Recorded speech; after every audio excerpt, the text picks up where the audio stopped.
हम लोग श्रीमद् भागवतम के तीसरे स्कंद के 12वें अध्याय के 11वें श्लोक को पढ़ रहे हैं। सीक्वेंस आप जानते हैं। ब्रह्मा जी गुस्सा हुए थे, उनकी गुस्सा उन्होंने रोकने का प्रयास किया था जो 4 कुमारों पे था, लेकिन वह रुका नहीं। वह उनकी भ्रू के मध्य से, इस भाग से एक नीले और लाल रंग के लड़के के रूप में प्रकट हुआ और वो थे भगवान शिव। और वो जब प्रकट हुए तो प्रकट होते ही रोने लगे और पूछे कि हे जगत गुरु, हे विधाता, भाग्य विधाता, आप मेरे नाम और स्थान का विधान कीजिए। मेरे नाम क्या होंगे, विभिन्न नाम क्या होंगे। उनको पता था कि बहुत सारे नाम देने वाले हैं। और मेरे विभिन्न स्थान क्या होंगे। तो ब्रह्मा जी कहे कि क्योंकि तुम, यद्यपि तुम देवताओं में श्रेष्ठ हो, सुर श्रेष्ठ हो, लेकिन फिर भी पैदा होने के बाद तुम एक बच्चे की तरह रोए हो, इसलिए तुम्हारा नाम क्या होगा, रुद्र। और स्थान आज भगवान ब्रह्मा जी उनके लिए निश्चित कर रहे हैं कि इन स्थानों पे आप रहेंगे क्रोध के रूप में। रुद्र मतलब क्रोध। मेरे पीछे बोलिए। हृदिन्द्रियाण्यसुरव्योमा, हृदिन्द्रियाण्यसुरव्योमा वायुरग्नि जलम मही। हृदिन्द्रियाण्यसुरव्योमा वायुरग्नि जलम मही। सूर्यचन्द्रस्तपश्चैव स्थान्यग्रे कृतानि ते। सूर्यश्चन्द्रस्तपश्चैव स्थानान्यग्रे कृतानि ते।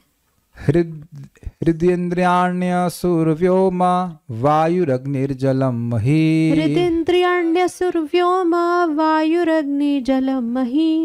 सूर्यश्चन्द्रस्तपश्चैव स्थानान्यग्रे कृतानि ते। सूर्यश्चन्द्रस्तपश्चैव स्थानानग्रे कृतानि ते। हृदिन्द्रियाण्यसुरव्योमा वायुरग्निर्जलम मही। हृदिन्द्रियाण्यसुरव्योमा वायुरग्निजलम मही। सूर्यश्चन्द्रस्तपश्चैव स्थानान्यग्रे कृतानि ते। सूर्यश्चन्द्रस्तपश्चैव स्थानान्यग्रे कृतानि ते। हृदिन्द्रियाण्यसुरव्योमा वायुरग्निर्जलम मही। हृदिन्द्रियाण्यसुरव्योमा वायुरग्निजलम मही। सूर्यश्चन्द्रस्तपश्चैव स्थानान्यग्रे कृतानि ते। सूर्यश्चन्द्रस्तपश्चैव स्थानान्यग्रे कृतानि ते। हृदिन्द्रियाण्यसुरव्योमा वायुरग्निजलम मही। हृदिन्द्रियाण्यसुरव्योमा वायुरग्निर्जलम मही। सूर्यश्चन्द्रस्तपश्चैव स्थानान्यग्रे कृतानि ते। सूर्यश्चन्द्रस्तपश्चैव स्थानान्यग्रे कृतानि ते। हे बालक मतलब शिवजी, मैंने तुम्हारे निवास के लिए पहले से ही निम्नलिखित स्थान चुन लिए हैं। हृदय, इंद्रियां, प्राण, वायु, आकाश। आकाश में क्रोध का निवास, दैट्स एस्टॉनिशिंग। वायु, वायु में क्रोध। अग्नि तो समझ में आ रहा है। जल में क्रोध। जल में कैसे क्रोध होगा बताइए। कि अब हाँ मतलब आपको सोच सकते हैं। पृथ्वी में क्रोध, अर्थक्वेक। सूर्य में क्रोध, चंद्रमा तथा तपस्या में क्रोध। तो तपस्या तो हमें करने के लिए कहा जाता है। तो आप देख रहे हैं कि जब आप इस श्लोक को पढ़ते हैं तो कुछ मन में प्रश्न आ ही जाते हैं। हृदय समझ में आता है, गुस्सा आता है, मन में आता है, इंद्रियों में भी आ जाता है, वाणी में आता है, आंखों में आता है, भ्रुकुटी में भी दिख ही गया था ब्रह्मा जी के। लेकिन कुछ चीज़ों में बात समझ में नहीं आ रही है कि वहाँ कैसे क्रोध प्रकाशित होता है। तो जब आपका इस प्रकार का एक प्रश्न है मन में, if you have a question then you have a relationship. जब इस तरह का प्रश्न है कि यहाँ यह क्यों कहा गया है, तब उस श्लोक से संबंध होता है। सामान्यतः जब लोग शास्त्र अगर पढ़ते हैं, पहले बात तो नहीं पढ़ते हैं प्राय, लेकिन अगर पढ़ते हैं तो उनका उन श्लोकों से कोई संबंध नहीं होता है। इसलिए पढ़ा नहीं समझ में आया, नहीं समझ में, उसको मतलब नहीं है। लेकिन यहाँ पे संबंध जागृत करने का प्रयास किया जा रहा है कि ये जो बोल रहा है इसका मतलब क्या है। जब ये प्रश्न उठ जाता है तब आपका उस श्लोक से या उस विषय वस्तु से संबंध होता है। तो चलिए अब टीका में पढ़ेंगे, पहले हम इसके अन्वय को देख लेते हैं। हृदय मतलब हृदय, इंद्रियाणी मतलब इंद्रियां। तो प्रश्न हो जाएगा कि सभी इंद्रियां, क्या हाथ में भी क्रोध आता है? अभी देखेंगे। आसु मतलब प्राण, व्योम मतलब आकाश, वायु अर्थात वायु, अग्नि मतलब अग्नि, जलम मही मतलब पृथ्वी, सूर्य चंद्र स्पष्ट है, तपस्या और तपस्या गिनने। हृदय, इंद्रियाणी, असु, व्योम, वायु, अग्नि, जलम, मही, सूर्य, चंद्र, तप, कितने हो गए? 11। बहुत सुंदर। तो 11 रुद्र हैं और उनके 11 स्थान हैं। इससे यही कुछ बोध हो रहा है कि हर रुद्र का एक स्थान है। It seems like that. एवा ही मतलब इतने ही मेरे द्वारा, मैं मतलब ब्रह्मा जी के द्वारा, अग्रे पहले से ही स्थानानि कृतानि, तुम्हारे रहने के लिए स्थान बना रखे गए हैं। इससे एक बड़ी सुंदर इंटरप्रिटेशन आ रहा है अपने जीवन में। बोलिए क्या इंटरप्रिटेशन आ रहा है, बताइए माइक पे, अगर पकड़ में आएगा तो। मुझे लग रहा है कि आप समझ पा रहे होंगे। हाँ बोलिए, सही है। निवास की, हाँ बोलिए, जो मन में आ रहा है पूरा स्पष्ट बोलिए, सही जा रही हैं, बोलिए। निवास की चिंता थी तो निवास निर्धारित कर दिया गया। नहीं, ये तो आपने सही समझा, लेकिन हम केवल भगवान शिव जी पे नहीं बोल रहे हैं। दीजिए माइक कल्याण प्रभु को। आपसे उम्मीद थी कि आप पकड़ लेंगी बात को। एनीवेज, सो कारण था, बोलिए। हरे कृष्ण प्रभु जी, हम हर तरह से नियंत्रित है। हाँ ठीक है, लेकिन अभी भी वो बात नहीं आ रहा। जैसे भगवान शिव जी के लिए उनके बेटे हैं ब्रह्मा जी पहले से ही निर्धारित करके रखें कि कहाँ कहाँ रहेंगे, उसी प्रकार से हम सभी लोगों के निर्धारित हो जाता है कि इस जीवन में इस समय में हम कहाँ रहेंगे, क्या खाएंगे, सारा कुछ।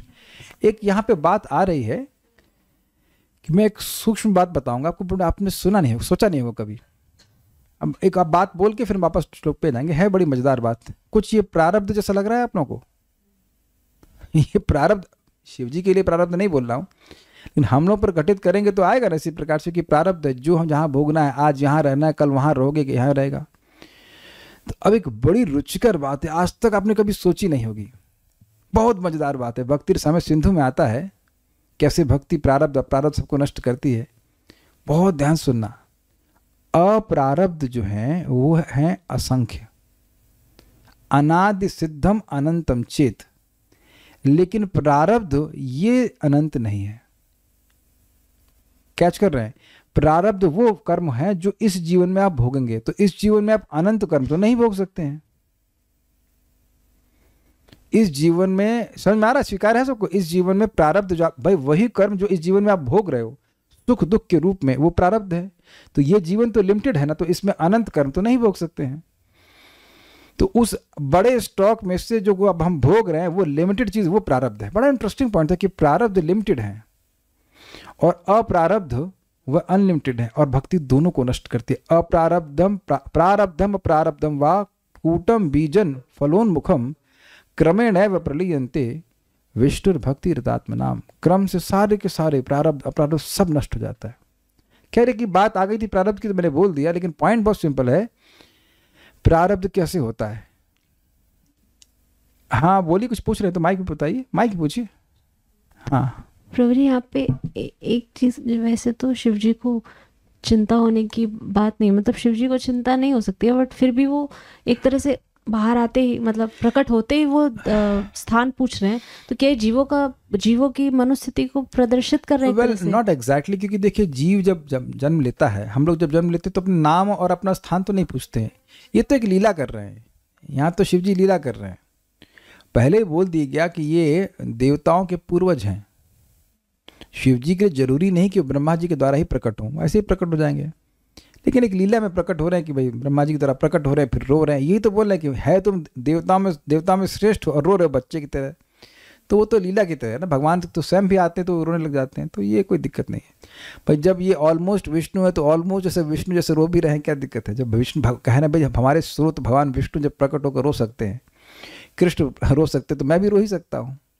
तो वो तो खैर लीला की बात है, ऐसा कोई बात नहीं है। तो ये 11 स्थान है। अब हम लोग श्लोक में आगे बढ़ते हैं। श्रीधरी, तुम्हारे जन्म से पहले ही तुम्हारे रहने के लिए मैंने इन 11 स्थानों को बना रखा है। बार बार जब इसको पढ़ रहे हैं तो आप समझ रहे हैं, अपने पे भी घटित कर सकते हैं कि हम लोग को जहां रहना है वो सब सेट हो गया। अब हम सारा दर्शनी को पढ़ते हैं।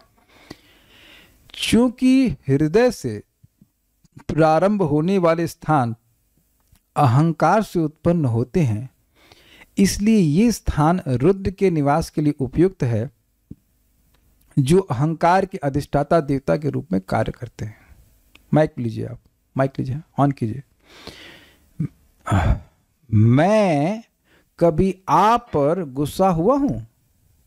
माइक में बता दीजिए। जी। हाँ जी। मैं कभी आपके ऊपर गुस्सा हुआ हूं? नहीं। जानबूझ करके मैं को हाईलाइट कर रहा हूं मैं, ताकि आपको बात समझ में आ जाए। आप पर कभी मैं किसी, जो जूम पे भक्त हैं, कभी आप किसी के ऊपर मैं कभी गुस्सा हुआ हूं? एक भक्त, हाँ गुस्सा हुए, हाँ हाँ हाँ। तो आप समझ में आ गया होगा। मैं का मतलब ये जो मैं ही तो सारा गेम गड़बड़ कर रहा है। आप पर आपके पिताजी, आप पर आपके अंडरलाइन पिताजी कभी ना कभी तो गुस्सा जरूर हुए होंगे, है ना कल्याण प्रभु? आपके पिताजी आपके ऊपर कभी ना कभी तो गुस्सा जरूर हुए होंगे ना। आपको कभी गुस्सा नहीं आता ना? आप मुझसे गुस्सा तो नहीं है ना? तो आप समझ गए होंगे कि गुस्सा का आधार क्या है? मैं, मिथ्या मैं। अग्रीड? मैं भी इसीलिए गुस्सा हो रहा हूं क्योंकि मैं सोच रहा हूं कि कोई व्यक्ति मेरी इंद्रिय तृप्ति में बाधा दे रहा है। मैं, मेरी। अग्रीड? अगर ये मैं और मेरी नहीं हो तो गुस्सा आ सकता है? कहां से सिखा रहा हूं मैं? तमह, मोह, महामोह, तामेस्र। तामेस्र तो अंत में आया ना। सबसे पहले तम यानी अपने स्वरूप का बोध नहीं होना। इस पे कोई गुस्सा नहीं आ रहा कि मैं अपने को नहीं जान रहा हूं। इस पे कोई गुस्सा नहीं आ रहा। किसी गुस्सा आ रहा है कि आप अपने आप को नहीं जानते? वो तो आप सुन रहे हो, बचपन से गुस्सा करते थे आप ना। We are all absolutely okay, is it not? अभी तो आप खुश थे जब खीर खा रहे थे। तो आप निरंतर तो गुस्से में नहीं है। अभी कह रहे हैं गुस्से में थे, अभी तो बड़े खुश थे, ये खीर खा रहे थे दबा के। तो आप देख रहे हैं, हाँ हंसते हंसते गुस्सा हो रहा है। अच्छा ठीक है, हम लोग अपने को नहीं जान रहे हैं, कहाँ कोई दिक्कत हो रही है? तो मूल बात तो तम से है। तो अब तम का मतलब अंधकार, यानी कि मिथ्या अहंकार। मिथ्या अहंकार से हमको होता है ना अंधकार। क्या बोल गया मैं? मिथ्या अंधकार बोल गया, मिथ्या अहंकार बोल रहा हूँ। मिथ्या अहंकार ही हमारा अंधकार है। Is it all understandable to everyone? सबको समझ में आ रहा है? मिथ्या अहंकार क्या है? मैं देह हूं। तो ये जो मिथ्या अहंकार है, इसके अधिष्ठाता देवता कौन है? भगवान शिव हैं। और ये कहाँ उपजता है? हमारे हृदय में ही। सबसे पहले अंधकार तो हृदय में ही है ना। हम लोग हृदय के स्थान में बैठे हुए हैं, वहीं पे अंधकार निकल रहा है कि मैं ये देह हूं। ये भावना यहीं पे जन्म ले रही है ना। तो इसलिए कह रहे हैं कि हृदय से प्रारंभ होने वाले स्थान अहंकार से उत्पन्न है। और अहंकार के अधिष्ठाता देवता कौन है? शिव जी है। इसलिए सबसे पहले उनको हृदय में स्थान दिया। ठीक है। क्रोध के संदर्भ में हृदय क्रोध का जन्म स्थान है। एक एक लाइन को बिल्कुल अनुभव करके समझिए। जैसे लाइक आप टिक कर रहे हो, हृदय वाला समझ नहीं आया। देखिए, हृदय में ही तो अज्ञान है, हमारे अंतःकरण में ही तो अज्ञान है।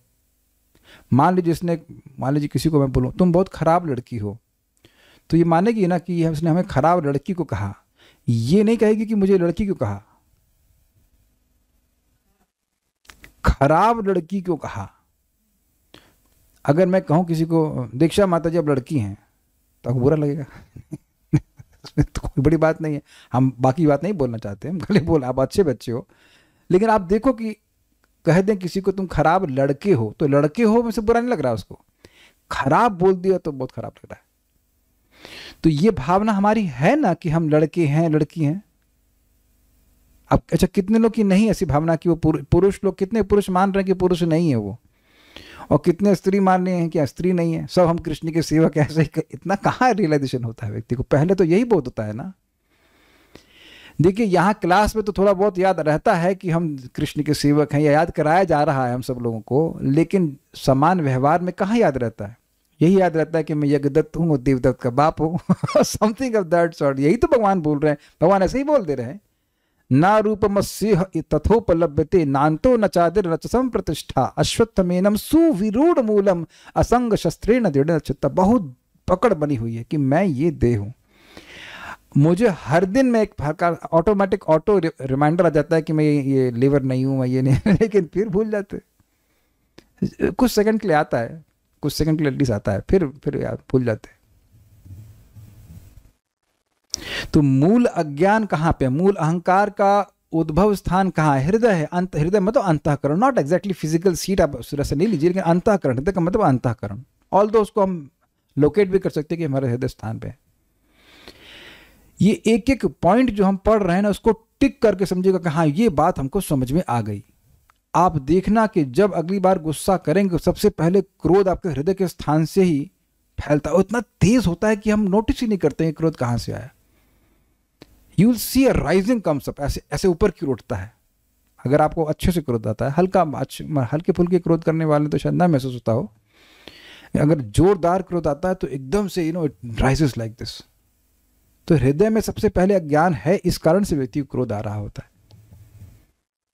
ठीक है, तो पहला स्थान हो गया हृदय। अब जब क्रोध बढ़ता है अर्थात विस्तारित होता है, उसका एपिसेंटर कह लीजिए अगर है तो क्या है? वो हृदय, और वहां से वह बढ़ना चालू हुआ। जैसे किसी पत्थर को आप पानी में डालेंगे तो वो एक जगह से सेंटर है, वहां से सर्किल बनना शुरू होगा और फैलता चला जाता है ना। जब क्रोध बढ़ता है तो ये आंखों, हाथों और पैरों जैसी इंद्रियों में भी स्थित हो जाता है। तो यहाँ नेक्स्ट व्याख्या हो रही कि हृदय हो गया, उसके बाद इंद्रियों में कैसे जाता है। यह तो कभी आपने जीवन में अनुभव किया है कि किसी ने आपको बहुत क्रोध में देखा हो? नहीं समझ रहा है।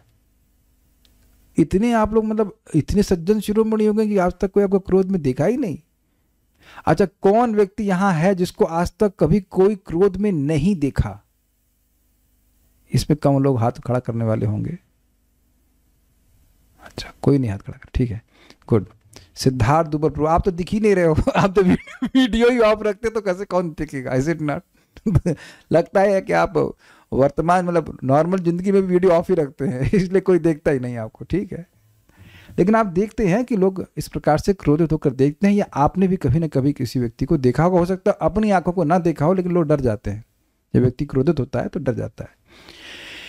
और कभी तो हुआ ही होगा, मान लीजिए हम क्रोधित हो रहे हैं और सामने वाले को मुक्का मार ना सके, ऐसे तो ऐसे हाथ पैर चलाता है कि मारते, अगर मौका मिलता तो मारते।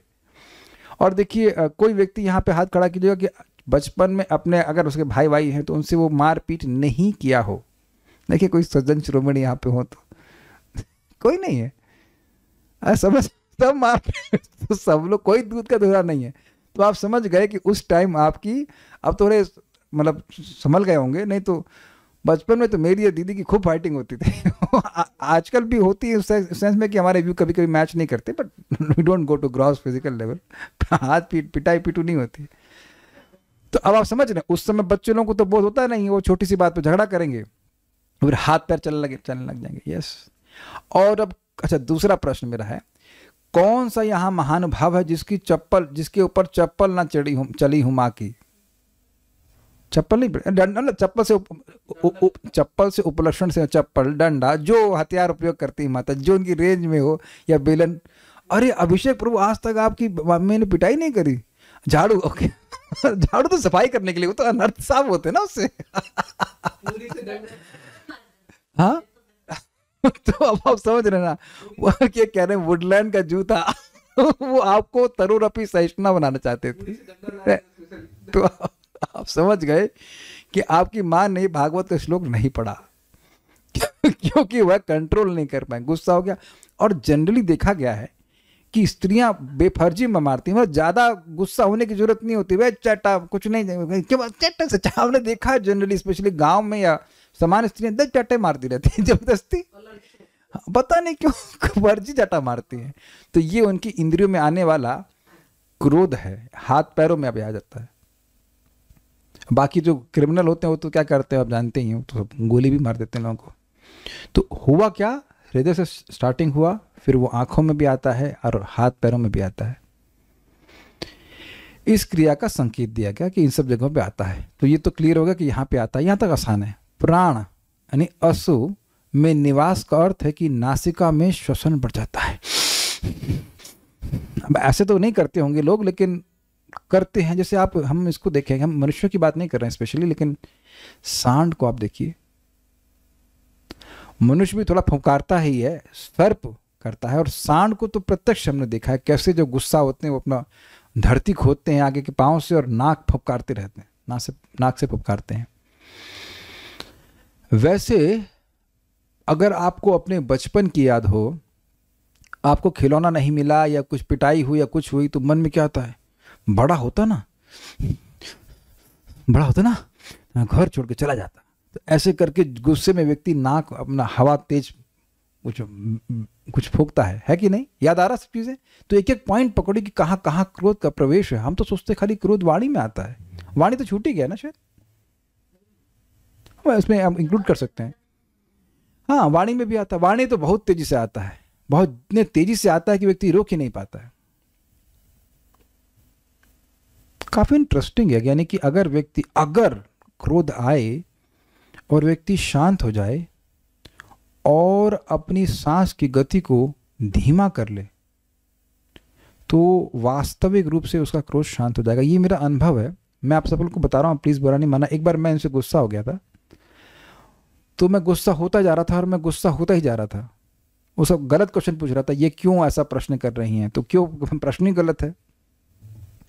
फिर मैंने अपने एक पॉजिटिव अफर्मेशंस में लिखे हुए, तेरा धरा नहीं, आपकी कृपा से ये होता है वो होता है, मैं बोलना शुरू कर दिया।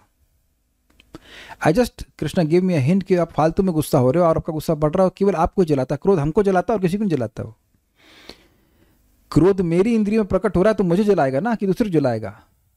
तो जैसे ही मैंने वो बात रोक करके वो पॉजिटिव चीजें 10 बार पढ़ी, एंड वाज एस्टोनिश कि मेरा क्रोध गायब हो गया था। इनको विश्वास भी नहीं हुआ, कह रही थी कि आप वाकई गुस्से से रहित हैं या केवल नाटक कर रहे हैं गुस्सा नहीं होने का, बोला था ना आपने। लेकिन मैं खुद आश्चर्यचकित हो गया था कि भाई ये तो बहुत बढ़िया काम है। इसीलिए रूप गोस्वामी जी ने कहा है, वाचो वेगम मन सह क्रोध वेगम। आप नेक्स्ट टाइम क्रोधित तो होंगे ही हम लोग, लेकिन अगर हमको वो क्लिक कर जाए कि उस टाइम हम शांत हो जाएं या उस स्थान से हट जाएं, तो हम क्रोध से बच जाएंगे। क्योंकि जहां क्रोध को वेंट मिल रहा है वो चीजें आपने शांत कर दी हैं।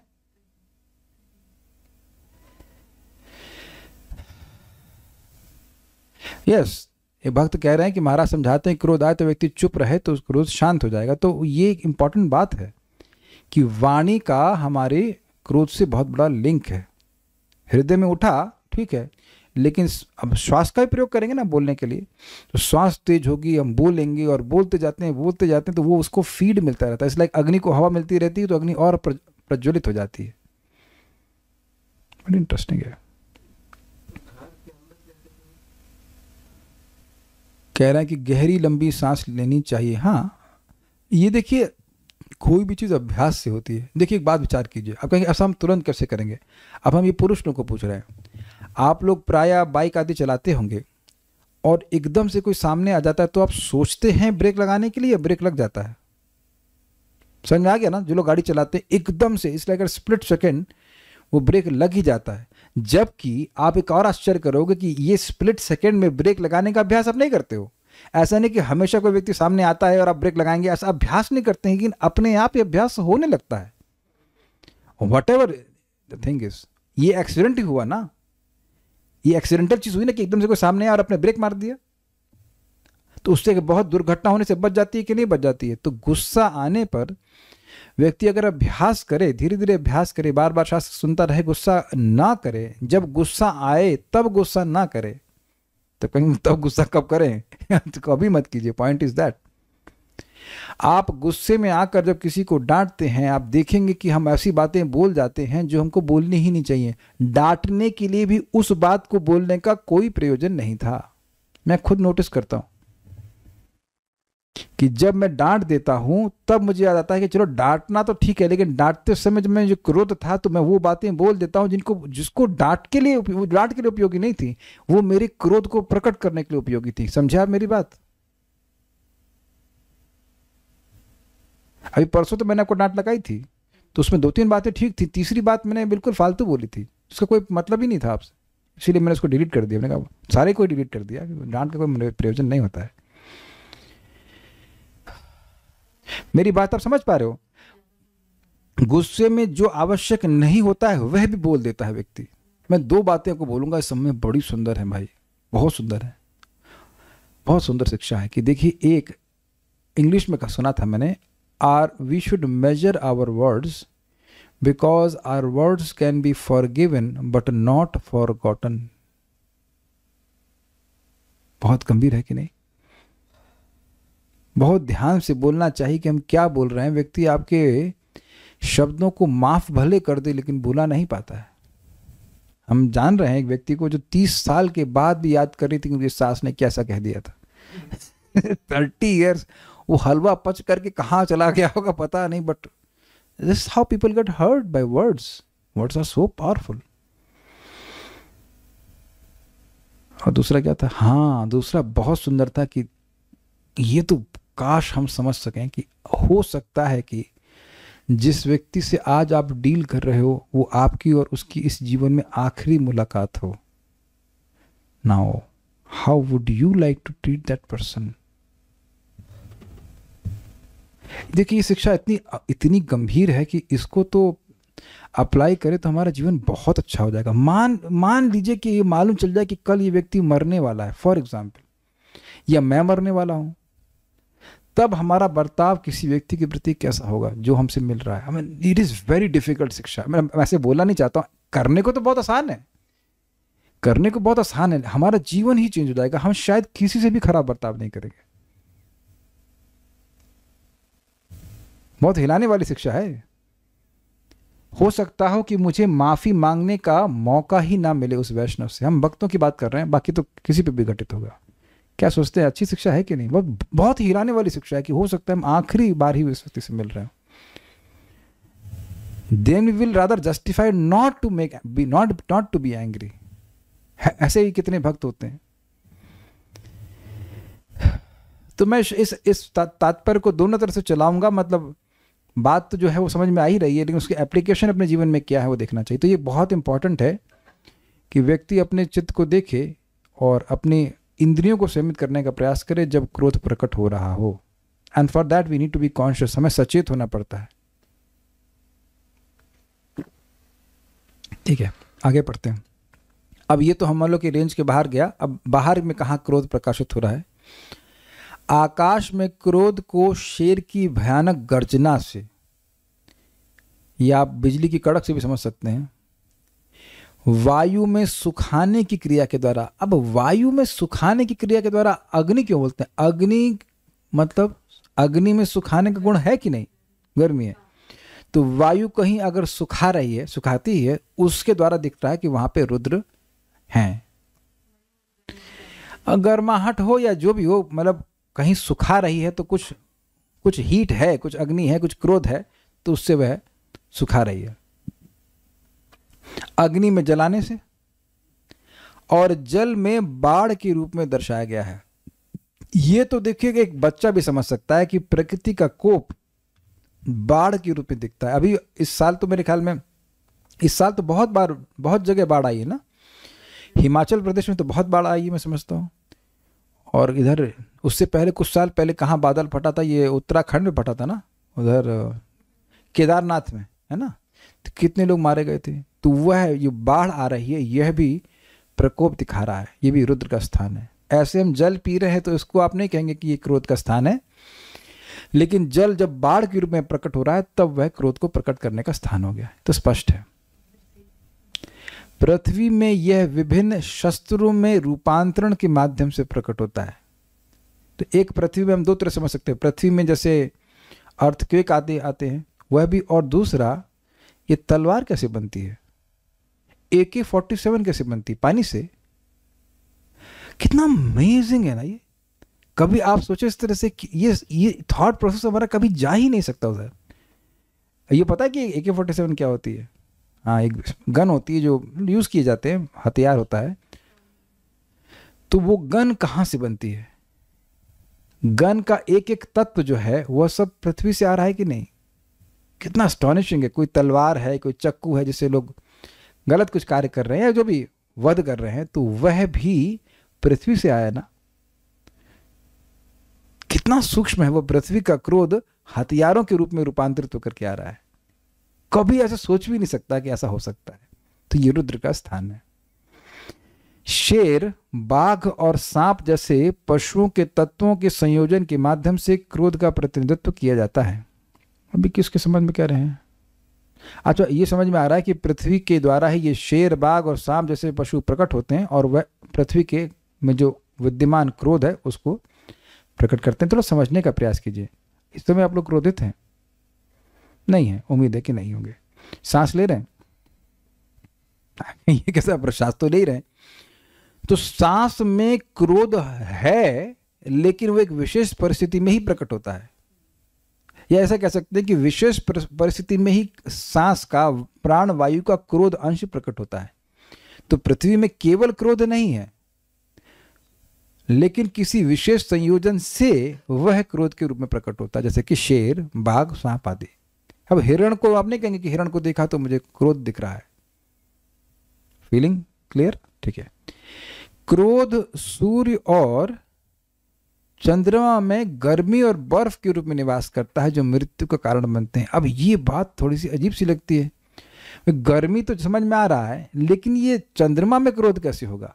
तो किसी स्थान पर अगर सूर्य नहीं है और चंद्रमा के प्रकाश की ही बहुलता है, जैसे कि आप उधर जाएंगे, लाइक ब्रिटेन वाला उस तरफ नॉर्थ में जाएंगे, तो वहां पे सूर्य कम दिखता है, चंद्रमा अधिक दिख रहा है।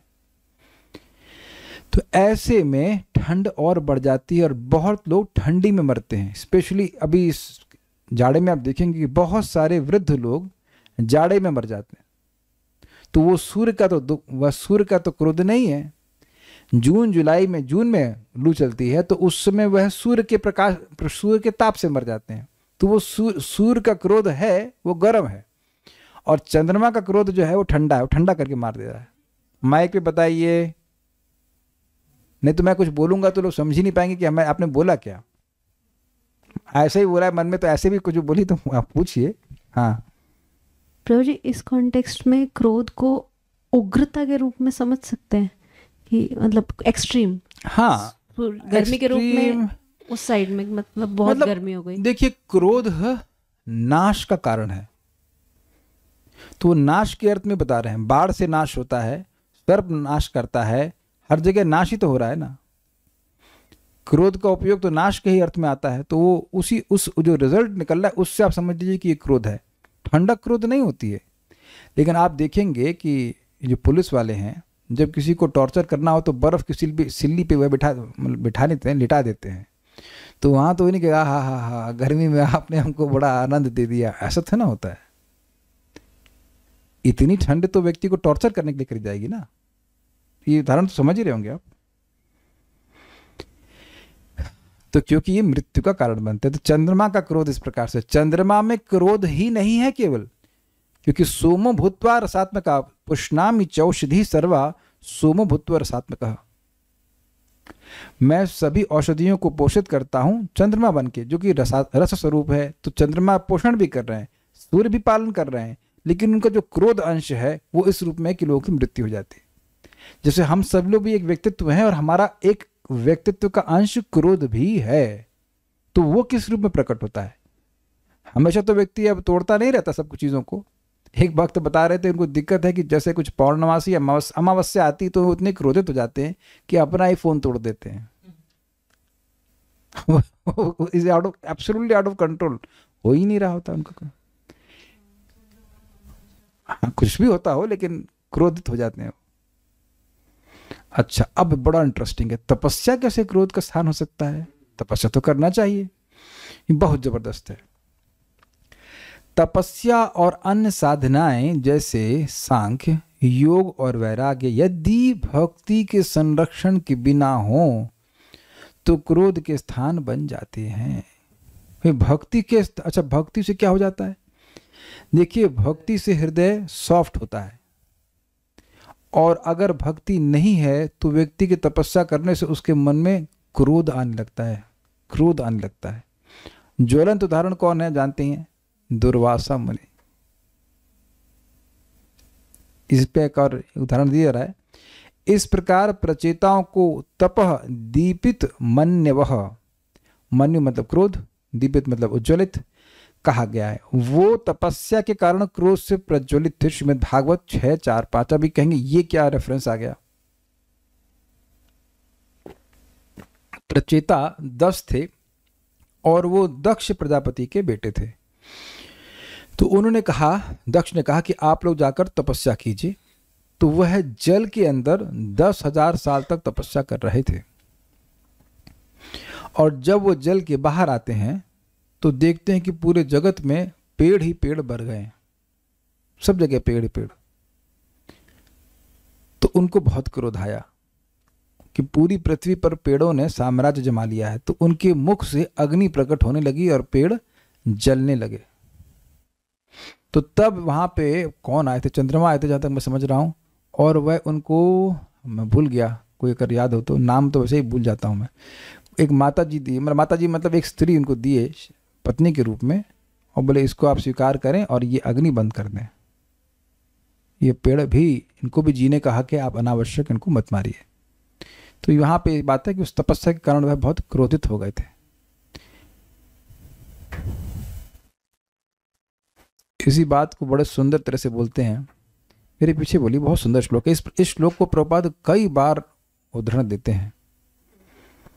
ये निरविंदाक्ष विमुक्त मानिनस त्वयस्त भावाद विशुद्ध बुद्धयः, ये न्येरविन्दाक्ष विमुक्तमानिनस् त्वय्यस्त भावाद् विशुद्ध बुद्धयः, आरुह्य कृच्छ्रेण परम पदम ततः पतन्त धूनादृतयुष्मदङ्ग्रयः, आरुह्य कृच्छ्रेण परं पदं ततः पत्यन्तधूनादृतयुष्मदङ्ग्रयः। ये देवताओं ने, जब तक स्मरण आ रहा है, गर्भ स्तुति में कहा है, नारद जी ने नहीं कहा है, देवताओं ने कहा है। भगवान जब माता देवकी के गर्भ में थे, हे कमल नयन भगवान, जो भक्ति से रहित व्यक्ति कठोर तप और साधनाएं करके उच्चतम स्थिति प्राप्त करने का प्रयास करते हैं, वे स्वयं को मुक्त मान सकते हैं, पर उनकी बुद्धि अशुद्ध रहती है। वे अपनी कल्पित श्रेष्ठता की स्थिति से गिर जाते हैं, क्योंकि उनके हृदय में आपके चरण कमलों के लिए आदर नहीं होता। श्रीमद् भागवत 10:32। तो अभी बात समझ में नहीं आ रही होगी कि ये श्लोक कहाँ से इसे फिट हो गया। देखिए हुआ क्या, जो लोग भगवान की भक्ति नहीं करके तपस्या के बल पर कुछ उच्चतर आध्यात्मिक स्थिति को प्राप्त करते हैं, तो उनका भगवान के प्रति आदर भाव नहीं है। तो स्वाभाविक सी बात है कि उनके मन में अहंकार आ गया है। जैसे जैसे हम भक्ति करते हैं, ये नोट कर लीजिएगा, नाम उच्चारण कर रहा है, भागवत पढ़ रहा है, भक्तों की सेवा कर रहा है, तो ऐसी ही ट्रेनिंग मिल रही कि हमें सेवक होना है। Do you all agree with this? भले ही व्यक्ति इंजॉयर की भावना से आए, लेकिन उसे ऐसे ही क्रियाओं में प्रवृत्ति किया जा रहा है जिससे उसकी सेवा की भावना, सेवक की भावना है। अगर वो कथा सुनता है तो हैमर किया जाता है कि भैया तुम बॉस नहीं हो, तुम सेवक हो, तुम दास हो। दीक्षा में भी नाम नहीं लिखा जाता कि शुभ कृष्ण बॉस या वेदवादिनी देवी बॉसी। वी आर नॉट बॉसी यार। आप लोगों में भी कोई अपने आगे कोई हिम्मत कर सकता है कि Madan Mohan boss? We can not say that. You can say Madan Mohan is our boss, that is a different thing. Krishna is our boss, लेकिन we can not say like that. ऐसा नहीं बोल सकते हैं। कुछ कुछ फीलिंग भले व्यक्ति के मन में आ जाए, लेकिन ऐसे प्रकट नहीं बोल सकता कि मैं सबका बॉस हूं, मैं ऐसे करके। तो साधना जो ये कर रहा है, जो भगवान की भक्ति से रहे, तो वो ऐसे ही कार्य कर रहा है जिससे उसको एनर्जी मिलने शुरू हो जाती है, उसको शक्ति प्राप्त होना शुरू हो जाती है। तो वह सोचता है कि मैं केंद्र में हूं। इतनी भावना आ जाती है कि भाई मेरा इतना बड़ा अपमान हो रहा है, मेरा इतना बड़ा अपमान हो रहा है। आप केस इन पॉइंट देख सकते हैं कि दुर्वासा मुनि, लोग जानते हैं, वो गए थे अम्बरीश महाराज बस खाली जल पी लिए, तो वो उनको जान से मारने के लिए उत्सुक हो गए। और उत्सुक ही नहीं हुए, कृत्य उत्पन्न भी कर दी। ये हद नहीं हो गई क्या? ये हद नहीं हो गई कि कोई घर में आपके मतलब कोई भक्त एक तो आपको इनवाइट किया है, उसके बाद आपने थोड़ा पानी पी लिया, और वह भी शास्त्र के अनुसार है कि पारण के समय में अगर पारण नहीं करता है तो वह व्रत खंडित होता है। और वो व्रत केवल अपने लिए नहीं कर रहे थे, पूरे राज्य के लिए कर रहे थे, तो पूरे राज्य का अपकार होता ना। आप भी उसी राज्य में ही हो ना, मतलब अगर मान लिया जाए कि वो पूरे विश्व के राजा थे ना, चलो वो राज्य में थे या नहीं थे नहीं कह सकते, वो तो बहुत सारे लोगों में घूमते हैं, लेकिन एक बात है कि जनहित के लिए भी तो कर रहे थे। देखना चाहिए कि व्यक्ति किस लिए कर रहा है, लेकिन जब इस प्रकार से व्यक्ति तपस्या करता है तो क्रोधित हो ही जाता है। महाराज इस संबंध में बहुत सुंदर बात बताए थे। एक बार परम पूज्य वृंदावन चंद महाराज प्रवचन में कह रहे थे कि जब कोई व्यक्ति कठोर तपस्या करता है तो उससे लोगों को कष्ट मिलता है, लेकिन जब कोई व्यक्ति सौम्य तपस्या करता है, जैसे ये भगवत गीता पढ़ना, भागवतम पढ़ना, हरि नाम जप करना, ये सौम्य तपस्या है। तपस्या ये भी है, लेकिन ये दिव्य तपस्या है, सौम्य तपस्या है। इससे लोगों को सुख मिलता है। क्या नहीं मिलता? हम तो YouTube पे देखते हैं फीडबैक, आई लव दिस कथा, तो वो कथा केवल मैंने ही कही कि आप लोगों ने भी सुनी?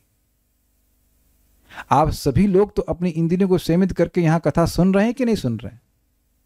अगर भक्त लोग ना आए तो मैं कैसे क्लास दे पाऊंगा? तो आप देखिए कि ये कथा होती है, ये तपस्या ही है, पवित्र होने करने वाली है, लेकिन ये लोगों को सुख देती है।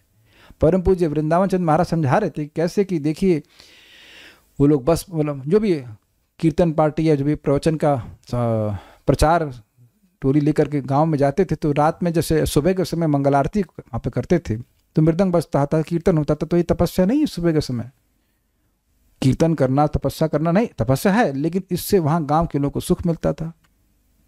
आप यहीं देख लीजिए, रोज मंगल आरती होती, कितने लोग सुखी होते हैं।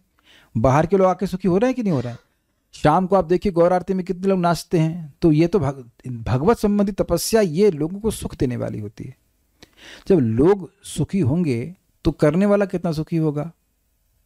सिंपल सी बात है। इट्स अमेजिंग कि ये तपस्या है, लेकिन ये भगवत संबंधी तपस्या है, तो इसमें क्रोध का अंश नहीं है। क्या हम लोग क्रोध में यहाँ पे क्लास कर रहे हैं? आप में से कितनों क्रोध आ रहा है, ये क्लास क्यों हो रही है? नहीं, यू आर हैप्पी। लेकिन ये तपस्या है, तो बिल्कुल समझ लीजिए। अब इससे आपको क्या फायदा होगा? भैया जिंदगी में ऐसी कोई तपस्या नहीं करना जिसका संबंध भगवान से नहीं हो। ये लिख लीजिएगा, नहीं तो अहंकार का ही वो जन्म देने वाली है। Don't do any tapasya which has no connection with Krishna.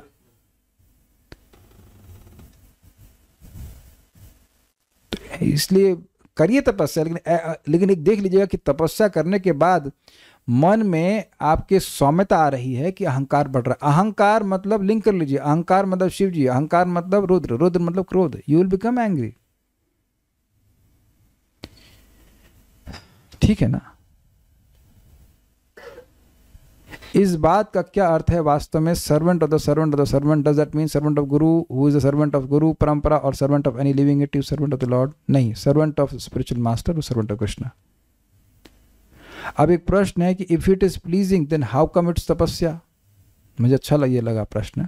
देखिए, तप इसलिए है क्योंकि इंद्रियों का अभी वृत्ति कहाँ है? इंद्रियों की वृत्ति बहिर्मुख है, इसलिए उनको खींचना पड़ता है और भगवान की तरफ लाना पड़ता है। लेकिन सुखमय इसलिए है क्योंकि भगवत संपर्क है। आप समझ रहे हैं? सब लोग समझ रहे होंगे कि भाई जब कथा सुन रहे हैं तो कथा से भगवान का संपर्क है। लेकिन तपस्या इसलिए है क्योंकि इंद्रिय निग्रह है। देखिए, इंद्रिय निग्रह, इंद्रिय कंट्रोल वाला पॉइंट दोनों में कॉमन है। अब देखा जा रहा है कि कुछ लोग अपने बालों को ऐसे उखाड़ते हैं, इससे कृष्ण प्रसन्न होते हैं। कहीं लिखा है शास्त्र में कि जो बाल को उखाड़ करके उसका वटेवर कुछ अर्पण भगवान को करेगा तो भगवान उसको 100 जन्मों के पापों से मुक्त करते हैं। ऐसा शास्त्र में कहीं नहीं लिखा है। ये शास्त्रिक है? कुछ नहीं है। बल्कि इस बात की भगवान भर्त्सना करते हैं भगवद गीता में। ममात्म पर देहेषु ऐसे करके श्लोक है 17वें अध्याय में, जहां तक मैं समझ रहा हूं, कि मुझको भी दुख देता है, मुझको भी दुख देता है। एकदम याद नहीं आ रहा है, एकदम अब भूल गया श्लोक। 17वें अध्याय में है कि बिल्कुल केवल काया को क्लेश देने के लिए, बस केवल काया को क्लेश दे रहा है, उससे और कुछ तपस्या फायदा नहीं हो रहा है, केवल क्लेश इकट्ठा कर रहा है। उस भगवान को भी दुख होता है, काहे को ये शरीर को नष्ट कर रहा है फालतू में, इसके लिए थोड़ा शरीर दिया है। और भगवान भी स्वयं भागवतम 5:5:1 में बोलते हैं, नायम देहो देह भाजाम निर्लोके कष्टान कामान अर्हते विडभुजाम। ये तपो दिव्यम पुत्र का ये न सत्वम शुद्धे तस्मात् ब्रह्म सौख्यम तो अनंतम। दिव्य तपस्या करो बच्चों, जिसके द्वारा तुम्हारा सत्व शुद्ध हो। सत्व शुद्ध किससे हो? मिथ्याहंकार से, तम से। तो ये फिर नोट कर लीजिए, क्योंकि भक्ति की तपस्या में आपका संपर्क किससे होता है? भगवान से होता है। भक्ति में तपस्या में आपका संपर्क भगवान से होता है, इसलिए सुख लगता है। अगर मैं आप लोगों को पूछूं कि आपको ये क्लास में आना क्यों अच्छा लगता है, यू कांट एक्सप्लेन इट, लेकिन उत्तर बड़ा स्पष्ट है, क्योंकि ये जो बात हो रही है इसके द्वारा भगवान का संपर्क मिलता है। सबको भगवान का संपर्क मिलता है, इसलिए अच्छा लगता है। फिर भी आपने आपको नियमित किए हुए ना, घंटे भर के लिए बैठेंगे, तो तपस्या है, इंद्रिय संयम है। तात्पर्य, अब हम लोग जिन चीजों को पढ़ चुके हैं उसको हम नहीं चर्चा करेंगे, लेकिन पूरा पढ़ डालेंगे। ब्रह्मा के क्रोध के फलस्वरूप उनकी भवों के बीच से रुद्र का जन्म, जो कि कुछ कुछ तमगुण तथा रजगुण से उत्पन्न हुआ था, अत्यंत महत्वपूर्ण है। भगवद गीता 3:37 में रुद्र तत्व का वर्णन हुआ है। श्री भगवान उवाच काम एष क्रोध एष रजगुण समुद्भवः महाशनो महापापमा विधेयनम इह वैरिणम। श्री भगवान ने कहा, हे अर्जुन, इसका कारण रजगुण के संपर्क से उत्पन्न काम है, जो बाद में क्रोध का रूप धारण करता है, जो संसार का सर्वभक्षी पापी शत्रु है। तो इसमें ये रुद्र तत्व कहाँ से आ गया? तो आप जान रहे हैं कि रजोगुण और तमोगुण के रंगों से सूचित किया गया था नील लोहित शब्द से। नीले और लाल रंग का बेटा पैदा हुआ था, बच्चा पैदा हुआ था, तो वह रजगुण और तमोगुण को सूचित करता है, इसलिए बोल रहे हैं। क्रोध काम से उत्पन्न होता है, जो रजगुण का प्रतिफल है। जब काम तथा लालसा अतुष्ट रह जाते हैं तो क्रोध उत्पन्न होता है, जो बद्ध जीव का भीषण शत्रु है। इस अति पापमय तथा शत्रुवत काम का प्रतिनिधित्व अहंकार, अपने आप को सर्वे सर्वा सोचने की मिथ्या अहमवादी प्रवृत्ति के रूप में उत्पन्न होता है। अगर आप समझ गए हो इस बात को, तो आप नहीं, सॉरी, अगर आपको याद हो कि मैं एक्सप्लेन करना कैसे शुरू किया था। मैं आप पर गुस्सा हुआ, आप मुझसे गुस्सा तो नहीं है ना? तो ये आप और मैं का बोध जब बढ़ जाता है कि हम ये देह हैं, तो इस तरह की भावना होती है। मैं तुमसे बहुत गुस्सा हूं, और तुम कौन? जानते नहीं कि मैं कौन हूं? हाँ, हम क्यों नहीं जानते? आप बाल के अग्रभाग के 10,000वां हिस्सा है। और हमको कोई प्रश्न किया, कौन की तरह हैंड रेज करो, हैंड नहीं रेज करेगा, ऐसे गर्दन हिला देना। कोई बोला, प्रभु जी वाई वी आर इनसिग्निफिकेंट, तो मैंने खाली इतना उत्तर दिया, 1/10,000। ओ अच्छा, तो आप समझ गए ना कि हम सभी लोग, कितने लोग यहाँ पे ऐसे हैं जो अपने को 1/10,000 of a tip of the hair बोलते हैं। बोलना तो अलग बात है, अनुभव कितने लोग करते हैं। तो आप समझ ही गए कि कितने फूले हुए पॉपकॉर्न हमें ना, कितने मात्रा में फूल गए होंगे। एक पॉपकॉर्न का इतना होता है, थोड़ा फूल जाता है, कितने बड़ा फूला हुआ है। और हम कितना फूले हुए हैं। अपनी जो चिद अंश है, जो स्पिरिचुअल अंश है, वो तो बहुत थोड़ा सा, और जड़ अंश कितना ज्यादा, और उससे अपनी पहचान किए रहते हैं। ठीक है, प्रश्नों को मैं अंत में ले लूंगा, समय रहेगा तो थोड़ा 8-10 तक हम पूरा कर देंगे। तो ये शत्रु क्यों है? क्योंकि देखिए, इसका लिंक मिथ्या अहंकार से बहुत ज्यादा है। मैं ये हूं, मेरी सम्मान होना चाहिए, मेरी बात मानी जानी चाहिए, इत्यादि इत्यादि। इसकी हिम्मत कैसे हुई? ये मुझे समझ नहीं रहा है मैं कौन हूं, ऐसे ही कुछ बोल दे रहा है। तो ये सारी बातें हमारे स्वरूप से बिल्कुल अलग हैं। हमको भगवान की लीला के बारे में सोचना चाहिए, उनके गुणों के बारे में सोचना चाहिए। वो बिल्कुल भुलवा करके फालतू की बात सोच रहा है, जिसका हमारे परमार्थिक कल्याण से कोई मतलब नहीं। ये कहेंगे शत्रु। शत्रु आपकी जो धरोहर सुधार लेता है और आपको बेसिकली भिखारी बना के छोड़ देता है। ये है, जब तक मैं इसका ये नहीं कर दूंगा, वो नहीं कर दूंगा, तब तक मुझे चैन नहीं मिलेगा। ऐसे शब्द आपने सुने हैं? और ये अच्छा, किसने आज तक ये कभी मन में सोचा नहीं कि जब तक मैं इस व्यक्ति का ये नहीं कर दूंगा, मुझे चैन नहीं पड़ेगा? देखिए कौन इतना महाभागवत है। कभी ना कभी तो ऐसे मन में आया होगा कि इसको मैं छोड़ूंगा नहीं, है कि नहीं? तो अब आप प्रैक्टिकल अपने चैन की चाबी आप सामने वाले को दे रहे हो। उसका तो कुछ होना है, होगा या नहीं होगा, लेकिन हमारा बहुत कुछ हो गया, हमारा चैन चला गया। काफी इंटरेस्टिंग है, बहुत गंभीर बात है। If we can't forgive a person then we are weaker than him. समझे? अगर हम किसी को माफ नहीं कर सकते तो हम उससे कमजोर हो गए। क्यों कमजोर हो गए? क्योंकि उसने हमारी सुख और शांति की चाबी ले ली है और वो हमें दे नहीं रहा है, और हम यहां से तड़क भड़क कर रहे हैं, जोड़ूंगा नहीं तुमको, ये नहीं करूंगा, वो नहीं करूंगा। तो कहेंगे पहले बेटा अपना चैन और शांति की चाबी तो छीन के दिखाओ हमसे। और उसका सूत्र पता है क्या? जितना व्यक्ति को भगवान का यश बोलने में, कथा कीर्तन में रुचि होगी, उतना he can't care less about what people think about him, because he is thinking about Krishna.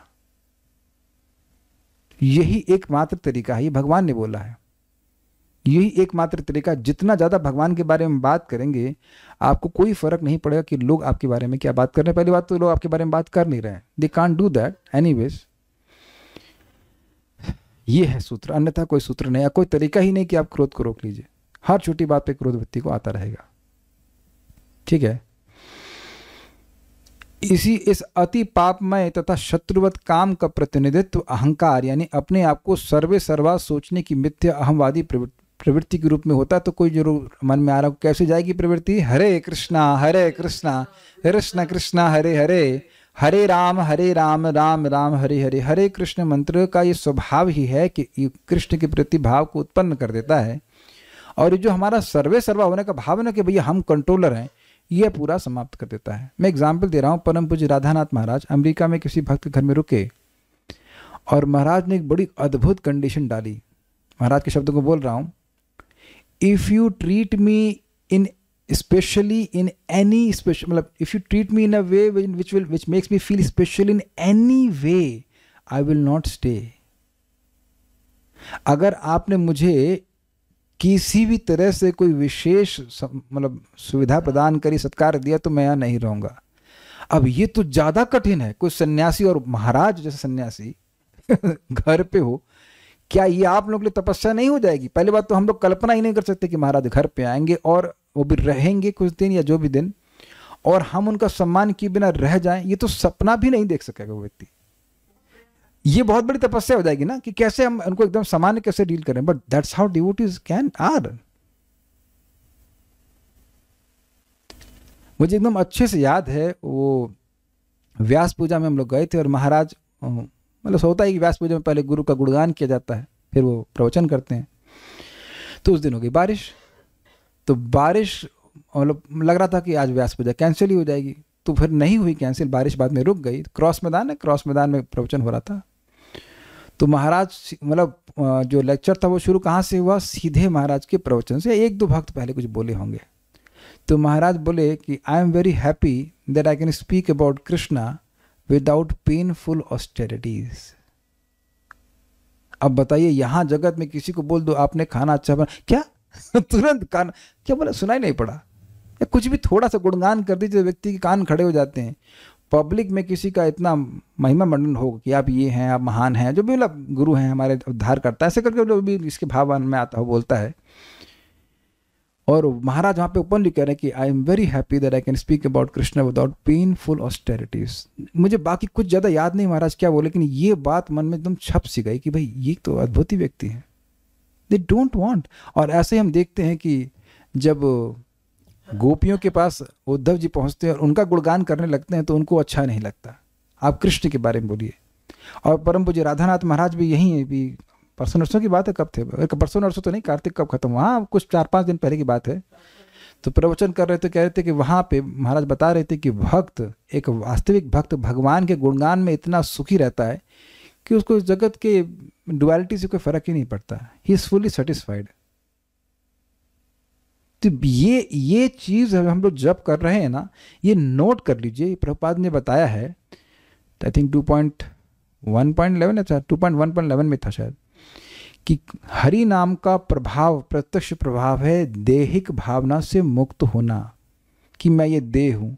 तो इसका क्या प्रभाव किस रूप में समझेंगे कि मैं भाई सर्वे सर्वा नहीं हूँ, मैं कंट्रोलर नहीं हूँ लोगों का, ना आसपास के स्थानों का, स्थितियों का कोई कंट्रोलर नहीं हूँ। बद्ध जीव जो कि पूरी तरह भौतिक प्रकृति के वश में है, उसके लिए इस अहंकार के होने को भगवत गीता में मूर्खतापूर्ण कहा गया है। इसको समझने का प्रयास कीजिए। मान लीजिए मेरे दोनों हाथ और टांग बांध दी जाए और फिर मैं बोल रहा हूँ, जानते नहीं मैं कौन हूँ, अजान ये कर दूंगा, जानते नहीं हूँ मैं कौन हूँ। अब ये तुम्हारे दोनों हाथ बंधे हैं, तुम्हारी टांग बंधी है, पूरा सर बंधा है, तुमको कौन जानेगा ये बताइए। तो कहेंगे कौन बांधा है, रजगुण तमगुण सतगुण। दैवी ऐसा गुणमयी मम माया दुरत्या, गुणमयी माया, माया ने पूरा बांध रखा है तुमको। तुम कौन क्या उतना उतर रहे हो कि तुम मैं को जानते नहीं, मैं ये हूं। तो ये है बात, इसीलिए मूर्खतापूर्ण कहा गया है ना। सोचिए कोई व्यक्ति बंधा हुआ आपको कहे मैं तुमको ये कर दूंगा, मैं तुमको ये दिखा दूंगा, मैं वो कर दूंगा, और ये जगत में देखा गया है, इतनी हास्यास्पद लगती है। हम नाम नहीं रखना चाहते हैं ऐसे लोगों का, लेकिन इतना तड़क भड़क दिखा रहे होते हैं। एक कोई बॉम्ब मार दे खत्म हो गया भाई, जमीन में ढेर ढेर, उनकी लाश तक नहीं मिलती है। और उससे पहले इतना तड़क भड़क दिखाते हैं कि ये हो गया, वो हो गया, ये कर दूंगा, वो कर दूंगा। ये प्राण टिपकाना न बता, अरे वो न्यूज़ आई क्यों मर गए। Is it not amazing? चींटी की तरह लोग मसल दे जाते हैं और इतना सोचते हैं कि मैं ये कर दूंगा, मैं वो कर दूंगा, ये ठीक है। यह अहंकार हृदय में रुद्र का रूप है जहां क्रोध उत्पन्न होता है। इसकी व्याख्या मैंने भी थोड़ी देर पहले कर दी। यह क्रोध हृदय में विकसित होता है और विविध इंद्रियों यथा आंखों, हाथों, पांवों द्वारा प्रदर्शित किया जाता है। जब मनुष्य क्रुद्ध होता है तो वह ऐसे क्रोध को लाल लाल आंखों से और कभी कभी मुट्ठी बांध कर ऐसे ऐसे या पैर पटक कर प्रदर्शित करता है। स्पष्ट है, रुद्र तत्व का यह प्रदर्शन ऐसे स्थानों में रुद्र की उपस्थिति का प्रमाण है। और जो व्यक्ति क्रोधित है वो क्या सोच रहा है, वो सोच रहा है मैं स्वतंत्र हूं अपनी मुट्ठियां बंद करने में। नहीं, तुम रुद्र तत्व के प्रभाव में ऐसा कर रहे हो। आप बताइए, आप ऐसे कितने लोग ऐसे मुट्ठी बंद करके चलते हैं पैर पटकते हुए? This will be called foolishness. लेकिन ऐसा करते ना, तुमको छोड़ूंगा नहीं, ऐसा ऐसा, ये तो एटलीस्ट एक उंगली ऐसी नहीं और ऐसा करके ऐसे कांपता है लोगों का जब हाथ बहुत क्रुद्ध होते हैं। तो इस प्रकार से जब कोई व्यक्ति क्रुद्ध होता है तो वह तेजी से सांस लेता है और इस तरह प्राण वायु द्वारा या श्वास लेने की क्रियाओं द्वारा रुद्र का प्रतिनिधित्व होता। समझे, यानी रुद्र तत्व उसके हवा पे कंट्रोल कर लिया है, ये बात है। और जितना तेजी सांस लेता है व्यक्ति उतना जल्दी मरता है, क्योंकि हमें गिनती की सांसें मिली हैं, भूल जाता है व्यक्ति।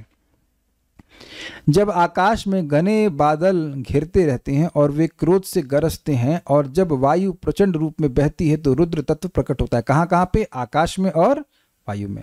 और इसी तरह जब सागर का जल वायु द्वारा क्रुद्ध किया जाता है तो वह रुद्र के विषाद रूप जैसा प्रतीत होता है, जो समान व्यक्ति के लिए अति भयावह है। जैसे कि आप लोगों ने, कितने लोगों ने समुद्र को रात्रि में वास्तविक देखा है? एक, आप तो बंगाल में हैं तो आप देखे होंगे। कलकत्ता तो वहां नहीं है, कलकत्ता तो सागर के तट पे है, नहीं ना? पूरी भी देखा होगा। तो उस टाइम देखेंगे कि बहुत भयावह लगता है। आपने भी देखा होगा, बॉम्बे में देखा होगा, इज इट नॉट? उस टाइम आप नहाने के चक्कर में नहीं पड़ेंगे, बहुत वो क्या ज्वार हटा बोलते हैं, क्या बोलते हैं, हाँ, चंद्रमा की वजह से बहुत ऊंचा उठता है। Yes, you feel it's very fearful. मुझे याद है कि हम जब साउथ इंडिया में थे, KREC बोलते हैं, सूरतकल, REC सूरतकल में, तो वहाँ पे पास में ही था समुद्र। तो रात्रि में जाना बिल्कुल अलाउड नहीं था, बिल्कुल अलाउड नहीं था। कि अब सुना है ऐसा मैंने कि कुछ लोग रात में गए और नहा रहे होंगे, कुछ करेंगे, डूब भी गए। मतलब ऐसा होता है, वो खींच लेता है। तो वह क्रोध प्रकाशित करता है। या सुनामी का वीडियो तो आप देख लेना बाद में, अगर समझ में आता हो तो। सुनामी तो करता है, या फिर वो चक्रवात जो आता है वो पानी भी से भी आता है। जब आग धधकती है तो भी हम रुद्र की उपस्थिति का अनुभव कर सकते हैं, और जब पृथ्वी पर बाढ़ आती है तो हम यह समझ सकते हैं कि यह भी रुद्र का स्वरूप है। अब आप ये बताइए कि क्या ये मैथोलॉजी है? जो एग्जाम्पल दिए गए हैं, क्या ये दिख नहीं रहे लोगों को? अब वो अलग बात है, शास्त्र ना सुनने के कारण वह रुद्र की ऐसी उपस्थिति समझ नहीं पाते, वो अलग बात है। पृथ्वी के ऐसे अनेक प्राणी हैं जो निरंतर रुद्र तत्व का प्रतिनिधित्व करते हैं। समझिए, पृथ्वी से ही उनके शरीर आ रहे हैं, लेकिन वो जो शरीर है वो बड़े भयावह होते, जो सांप, बाघ तथा सिंह सदा ही रुद्र के स्वरूप हैं। आप लोग एक भक्त दिख रहे हैं कि घर में कुत्ता है, लेकिन उम्मीद है कि बब्बर शेर तो नहीं बब्बर शेर तो नहीं पाले है ना? बब्बर शेर कैसे पालेंगे? आप विचार कीजिए, कुत्ते का शरीर भी पृथ्वी से आया है और बब्बर शेर का भी। तो क्या बब्बर शेर पालेंगे? नहीं पाल सकते, क्योंकि वह एक रुद्र का स्वरूप है, वो मैनेज नहीं होगा। बल्कि कुछ लोगों के कुत्ते भी इस प्रकार के होते हैं, बहुत भयानक से होते हैं, मतलब डर लगता है देख करके। तो ये सब है, यानी उन लोग, वो पृथ्वी का ही रूपांतरण है, लेकिन वह क्रोध का ही स्वरूप प्रकाशित करेगा। कभी कभी सूर्य की अधिक ऊष्मा के कारण लू लगती है, और चंद्रमा के द्वारा उत्पन्न अत्यधिक शीतलता के कारण हृदय गति रुकने की घटनाएं होती हैं। इसकी व्याख्या भी हो गई। ऐसे अनेक मुनि हैं जो तपस्या द्वारा शक्त्याविष्ट होते हैं, और अनेक योगी, दार्शनिक तथा त्यागी हैं जो क्रोध तथा काम के रुद्र तत्व के वशीभूत होकर अपनी अर्जित शक्ति को यदा कदा प्रदर्शित करते हैं। कितना अद्भुत है! नाम है त्यागी, लेकिन काम को नहीं त्याग सके, क्रोध को नहीं त्याग सके। महान योगी दुर्वासा ने इसी रुद्र तत्व के प्रभाव में आकर महाराज अम्बरीश से झगड़ा किया, और एक ब्राह्मण बालक ने महाराज परीक्षित को शाप देकर रुद्र तत्व का प्रदर्शन किया। अब एक बड़ी मजेदार बात है, हम इसकी व्याख्या तो अब नहीं कर रहे हैं, समय नहीं है, लेकिन जो लोग महाराज अम्बरीश और दुर्वासा के बारे में जानते हैं तो कितनी बड़ी बात यहाँ पर हुई कि दुर्वासा मुनि थोड़ी सी गलती, जिसको गलती कहा भी नहीं जा सकता, जल पी लिया अम्बरीश महाराज, और वो जानबूझ करके रुक रहे थे, जानबूझ के रुक रहे थे कि पारण का समय जो है निकला, कोई बात नहीं, हम देखते हैं क्या करता है, जानबूझ के वो परीक्षा ले रहे थे। तो जब अम्बरीश महाराज की थोड़ी सी गलती थी, अगर मान भी ली जाए तो गलती, तो ठीक है, थोड़ा डांट देते, वो सहन कर लेते, तो उनको जान मारने के लिए तुम उपस्थित हो गए, कृत्य उत्पन्न कर दिया, ये दिखाने के लिए दिखाता हूं मैं क्या करूंगा। क्या अम्बरीश महाराज ऐसा कुछ करे? कुछ भी नहीं किए।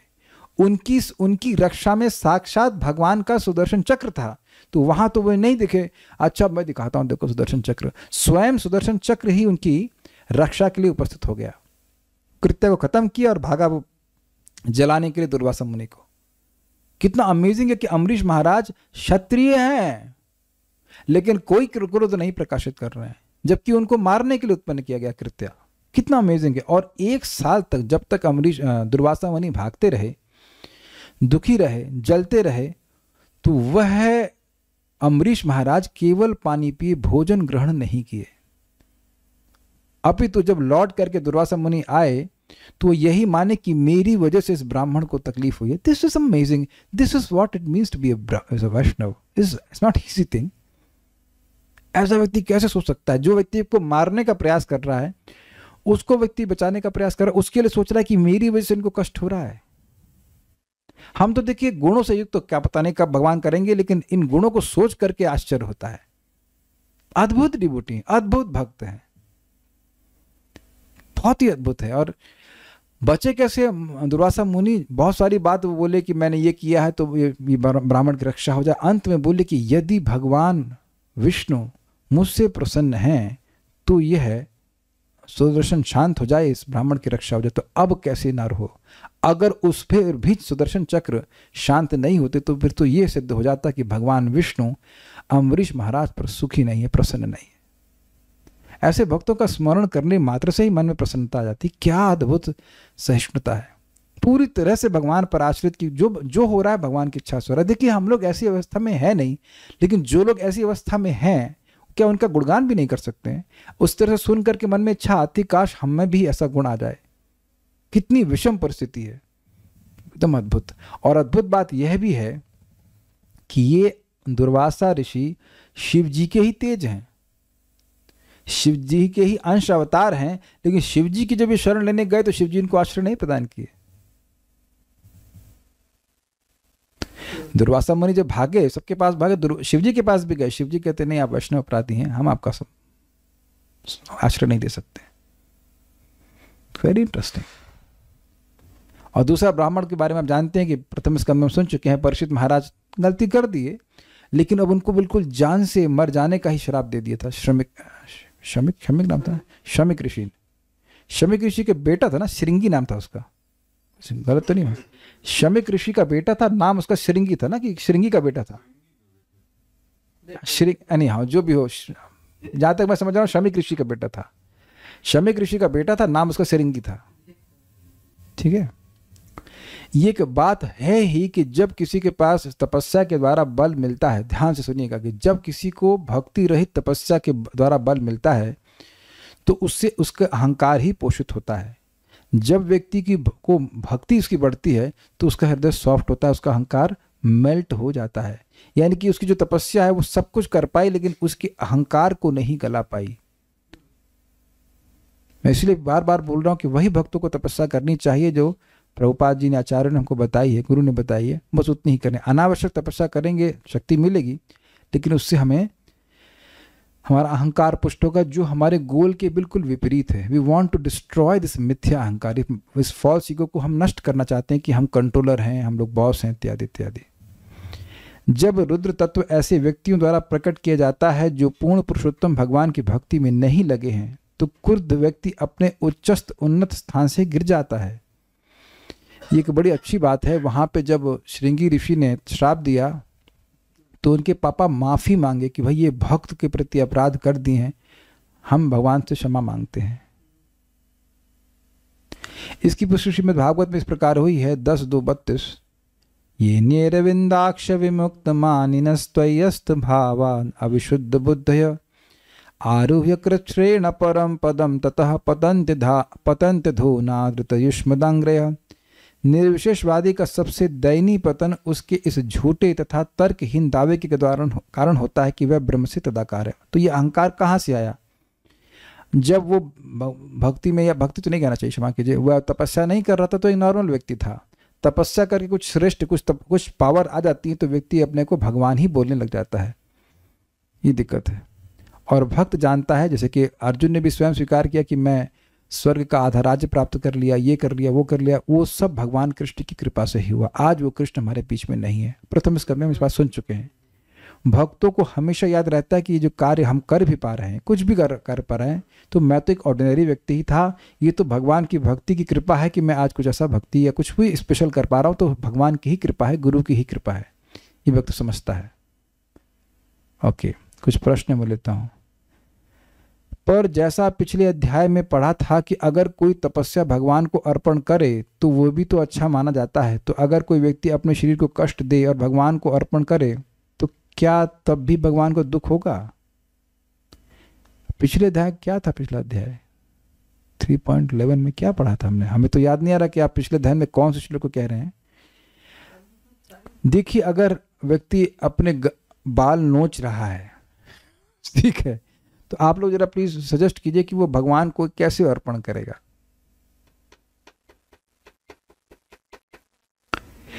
बालों को शेव कर, हाँ नहीं, बालों को ऐसे निचोड़ना, सॉरी निचोड़ना नहीं, क्या करेंगे इसको, उखाड़ना, सर निचोड़ना, उखाड़ना, उखाड़ करके आप कैसे भगवान को समर्पित करोगे?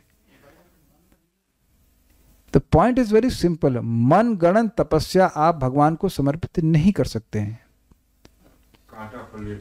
हाँ एग्जैक्टली, वो अंगारों पे चलते हैं, कांटे पे लेट जाते हैं, तो भगवान तो ऐसा कर ही नहीं रहे, क्या ही नहीं रहे, कह रहे मन मना भवमत भक्तो मदियाज इमाम नमस्कुरु, उसमें कांटा कहाँ से आया?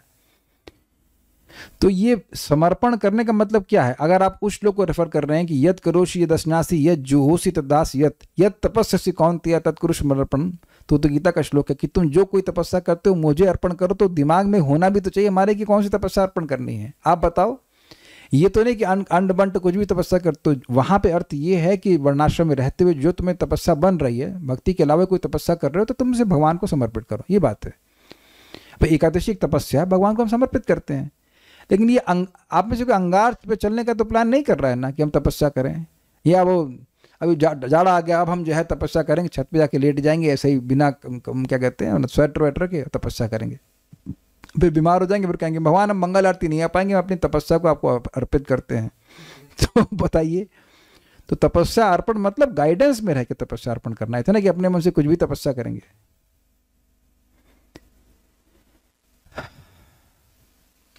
If Rudra is lion, then how is it possible that Durga Devi sits upon him? कितना आप बुरा मत मानेगा। अब आपने मेरे क्रोध को उजागर करने का प्रयास किया है, लेकिन हम बस भक्तों के संग थोड़ा रुक जाइए, एक मिनट, थोड़ा गहरी सांस लेता हूँ। हा हा हा हा, व्हाट अ स्टूपिड क्वेश्चन। हा हा हा हा, पानी पी लेता हूँ। ओ हाँ, पानी तो गर्म था, ठीक है भाई। रुद्र इज लॉइन नहीं कहा गया है। जो शेर है वो रुद्र तत्व का प्रतिनिधित्व कर रहा है। जैसे डीएम है, डीएम का आदेश एक पियोन लेके जाता है, तो डीएम डीएम जो है वो पियोन नहीं हो गया है। पियोन समझते हैं आप, मतलब क्या कहते हैं उसको, पियोन को, चपरासी। चपरासी डीएम का प्रतिनिधित्व कर रहा है। इनकी हम नाम तो नहीं रख रहे। सोच कितनी दूर है भाई, दूर तक है।